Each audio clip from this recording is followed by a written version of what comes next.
Nice. Okay, let's go there. Good morning. Welcome back, Minister Manning. Could you go back from the start? You said there were 400,000 or so eligible properties. Yeah. That's it? Yes. There are about 400,000 eligible residential properties in Trinidad and Tobago. We have sent out tax notices for about 175,000 at this point in time. And, if you only have to pay currently if you have received a property tax notice. If you have not, then you don't have to pay right now.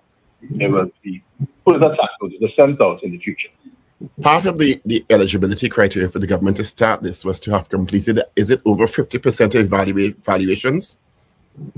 Yes. Well, what happens is that there are several persons who have more than one property.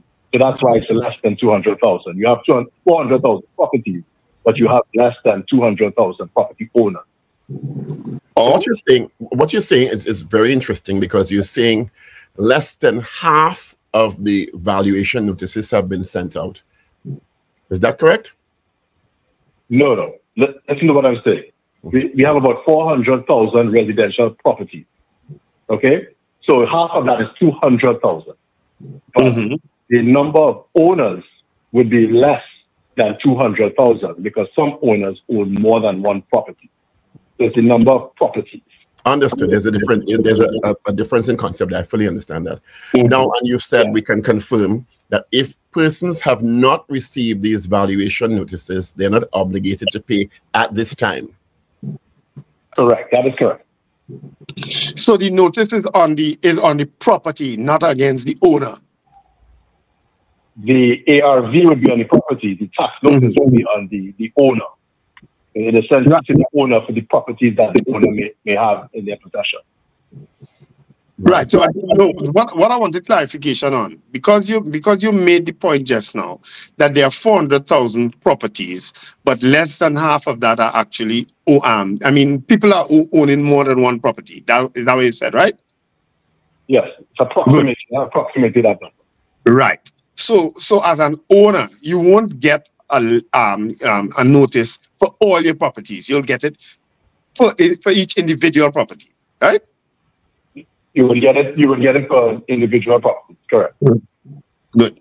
So as an owner of more than one property, you're only obligated to pay on the property that you would have received the notice for. Correct. That is correct. Good.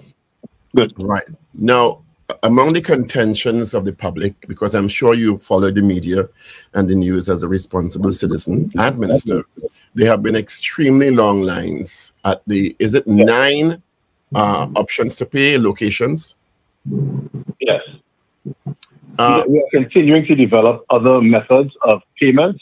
One of them will include an online option where persons can pay maybe through their banking branches or online from their computers or phones.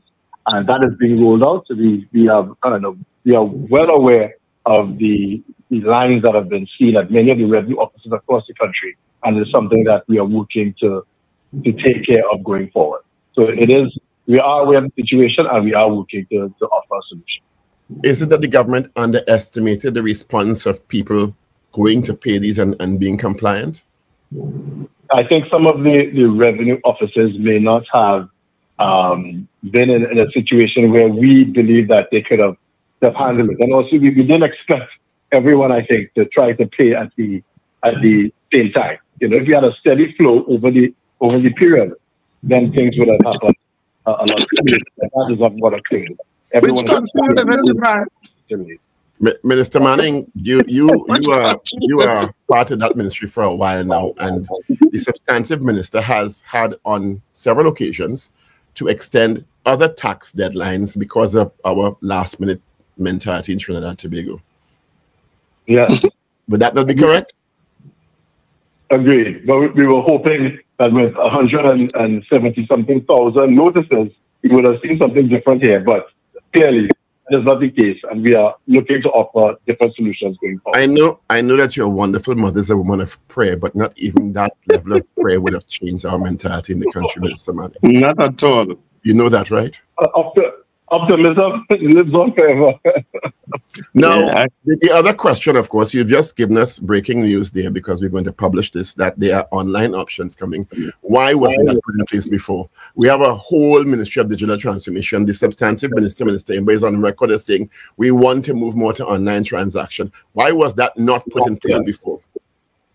It's not a simple situation as that. It is something that is being developed at this point in time. You have to remember there are many other situations happening at the same time. You're also moving towards the TTRA, other things. So it was very complex to have done that previously, but we are working to get it done going forward. So that's the most I can say at this point in time. It will happen and it's going to be implemented. Right. So let me ask this question then. You're saying that the online option is coming.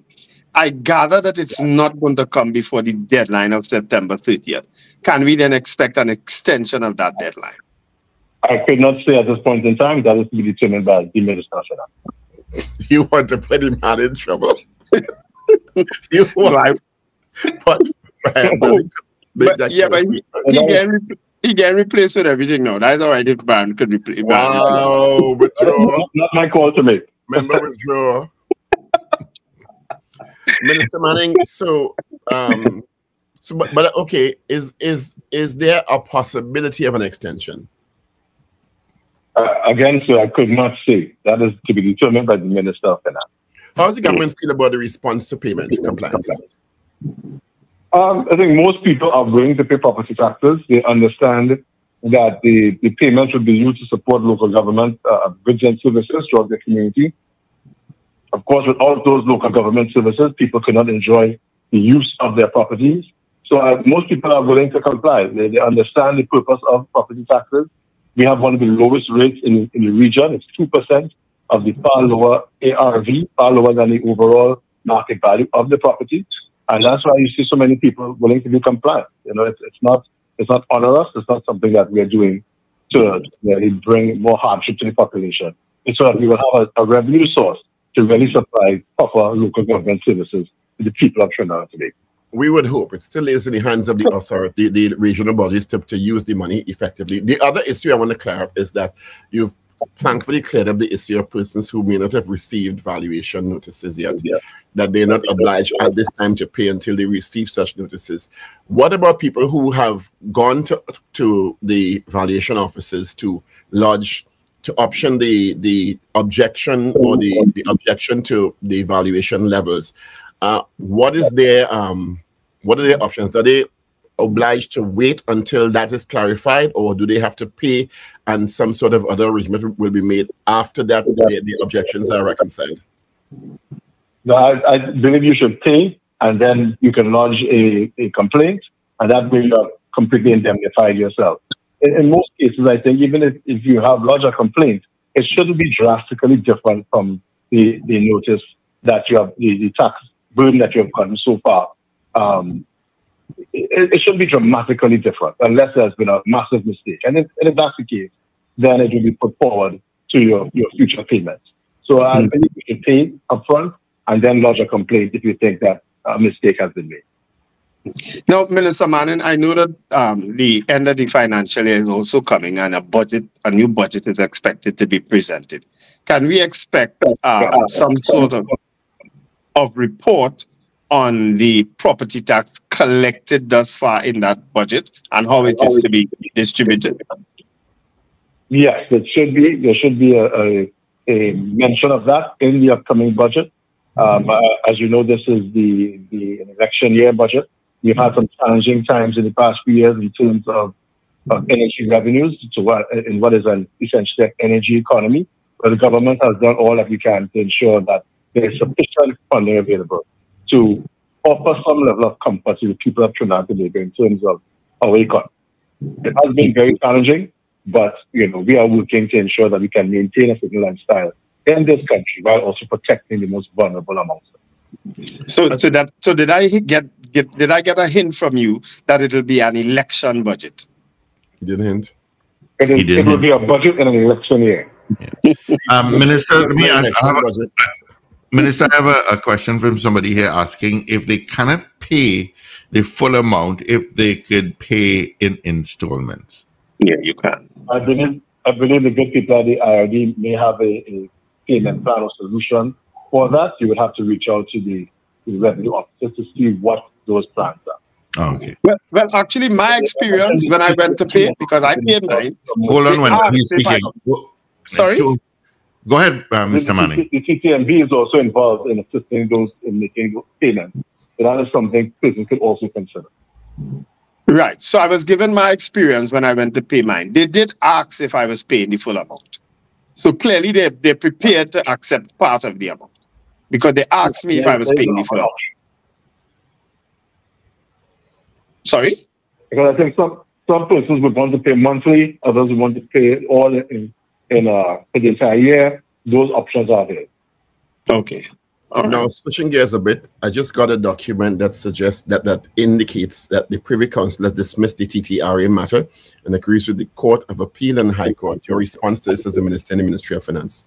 Yeah, it was just an attempt to really frustrate something that we all should have known. There's nothing illegal about it. There are TTRAs throughout the region, there are TTRAs throughout the world. They are designed to really democratize tax collection within Trinidad and Tobago, to ensure everyone pays their fair share. Right now, we have quite a few people who have escaped the tax net, and because of that, they will put a heavier burden on those persons who are actually compliant with the tax law. So the TTRA is designed to ensure that everyone, all of us, pay our fair share. Over time, that should lead to a lower tax burden for everyone in Trinidad and Tobago. Well, I'm sure that you are aware of the latest how should I put it, social media and frenzy concerning the comment about getting more people within the tax net in terms of, so they started to talk about snowbone vendors, doubles vendors, all manner of things you start seeing. Yeah. Because I think it followed the comment made that more people should be registering their businesses. How is that to be rolled out? Correct. Well, the TTRA is designed to really cross-check parts of the Ministry of Finance with others, whether it is PAYE or the BIR, so that it will become even more difficult for persons to escape the tax. That's what the TTRA does. It brings all of these organizations together under one umbrella so that cross-checks can be made. And that's how it's going to become more difficult. Those who are importing items for sale, then you have the corroboration with other parts of the ministry and under the TTRA. So it makes it far more difficult than the previous system where you had one body doing its own thing and not being aware of what another body was doing within the ministry or customs and so on. So that's really how the TTRA works. It brings all of these different units together under one umbrella. Now, I want to move the conversation to tax collection in general, and a sentiment that's been pervading the national conversation recently. There was disclosure that two pretty high-profile business entities would have come to the public domain, one with I think a $93 million tax outstanding, and one with, I think, just over 30 million in tax. And the public, the one with the 93 recently told us that of that 30 million was outstanding tax, seemingly for 20 years. And the 63 million were penalties and interest. And the public asking, well, the government is doing what it has to do on bringing property tax, but there are seemingly large amounts of tax not collected from commercial business entities in the country. Yeah. Why? People who have been dodging making their lawful payments. And that's exactly what we're trying to put an end to. It can't be that we have certain people, one segment of society, paying their taxes diligently, while we have others owing the government millions of dollars. And we are trying to rectify that situation. So is there a timeline? I know this was asked in Parliament when the property tax bill was debated. A new timeline, because I know timelines change based on the government exigencies, for moving from residential to commercial and industrial taxes collection. I couldn't say about that right now. That is something that is being considered and looked at, and the Minister of Finance would make an announcement in due course. The other issue I wanted to tackle, and Wendell referenced the upcoming budget presentation, is there going to be, because usually in a budget presentation, there's a reconciliation of the previous fiscal what the performance should have been economically and fiscally. But there's still that ongoing controversy with the Auditor General and the final audited numbers for fiscal 23. And, well, she has made her report, and the government, I think there was about $700,000 that had not been reconciled. And a budget, a deficit, sorry, that has now increased because of unrealized revenue basis with the reduction in commodity energy prices and production levels in Trinidad and Tobago. How much I would be unable to make a public comment on it, unfortunately. Yeah, shut me down one time. Yeah. I couldn't even exactly. And also submitting documents and information and so on. So I couldn't prejudice the matter in advance. Hey, I like that. I like that. You're taking in the front. Brian Manning, anything you want to add before we close? Thank you for being with us this morning. Anything you want to add? Yes, I'd like to thank the people of Trinidad and Tobago for complying with this property tax exercise. I know none of us would enjoy additional taxes. We've had a tax holiday for almost the past 15 years in terms of paying property taxes. But along with local government reform, the revenues from this property tax exercise will be used to cut through the bureaucracy of the current system and also deliver local government goods and services in a far more efficient and expeditious manner to the people of Trinidad and Tobago. And that's something I'm extremely happy about and proud of, and I'm grateful that the people of Trinidad and Tobago have embraced that vision going forward. So thank you so much. So Minister Manning, we expect to see some movement in local government reform, certainly before the next election, because you would have already collected taxes. Absolutely. You just could not have had that reform without having the funding to support that reform. We had to have the property tax situation rectified first, and then we can have the reforms and the funding that comes along with those reforms. Okay. We're going to pin this program. Thank you very much. Thank you so much. All the best, guys. Have a wonderful day. All right. Thank you. Take care. See you. All right. Bye-bye. Bye. The man batting in the crease, yes?